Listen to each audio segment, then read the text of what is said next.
जितिन, जैसे आप अभी पीएचडी कर रहे हो एंड इससे पहले आपने पोस्ट ग्रेजुएशन करी है रिन्यूएबल एनर्जी में, तो इन दोनों का एक्सपीरियंस कैसा था?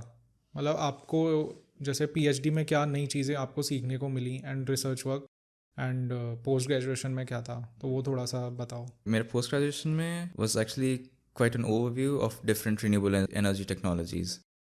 तो basically involving hydropower, PV technologies, wind, geothermal हो गया. Also कुछ elective courses भी थे just dealing with battery technologies, storage के लिए हो गया specific courses for that. And क्योंकि मेरा कोर्स थोड़ा मैनेजमेंट डायरेक्शन में भी था, तो there were also some courses related to management कि कोई कंपनी है जिसका रिन्यूएबल एनर्जीज में थोड़ा इंटरेस्ट आ रहा है, तो how we can like navigate through them and how we can help the company basically, और क्या क्या इन्वॉल्वमेंट्स हैं, क्या क्या रेगुलेशंस चाहिए. ऑल्सो डीलिंग विद पॉलिसीज क्योंकि renewables is closely related to government policies also. Yes. तो we had like courses covering basically all of these topics.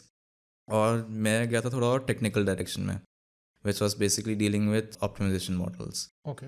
और कोर्स में ये भी था कि you have to do internships in between.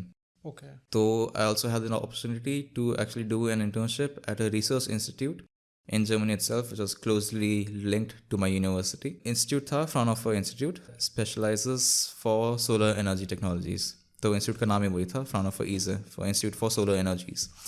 तो वहाँ पे actually also did some internships and also worked as a research associate or like student researcher वहाँ पे developing solar panels.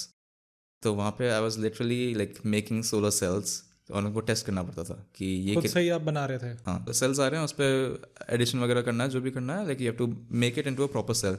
क्योंकि जो आता था वो it was like just a silicon wafer. Okay. क्योंकि पीवी सेल्स जो बनते हैं वो सारे सिलिकॉन से बनते हैं. उसको you have to convert into a module, and module is like not just one cell but a matrix of 10x6, तो 60 सेल्स लगते हैं एक बिग मॉड्यूल में. तो वो बनाना था एंड उसको टेस्ट करना था बेसिकली कि कैसा परफॉर्मेंस कैसा है उसका, IV कर्व वगैरह कैसा है. इट्स अ बिट टेक्निकल वहाँ पे. तो I have to develop this. तो वहाँ पे एक फर्स्ट एक्सपीरियंस मिला कि पढ़ तो लिया कि क्या होता है, अभी real hand to hand experience मिल रहा है कि ये परफॉर्म कैसे करते हैं basically solar panels under different conditions.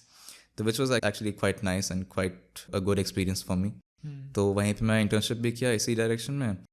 But at some point I was also like कि this is a bit too practical for me कि लैब वर्क है पूरा and you have to be in the lab basically the whole day to do test, to develop the models, जो भी काम है.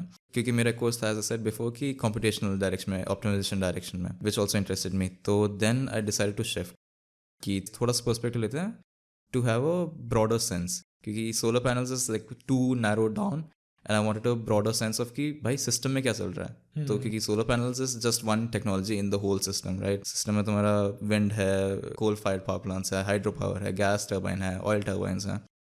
तो to take these all into account then I move to energy system analysis. तो this is basically the whole system perspective कि तुम्हारा generation हो रहा है through different technologies and you have demand in different sectors, right? And different sectors basically in this sense means industry हो गया, transport हो गया, households हो गया, या फिर commercial buildings हो गया.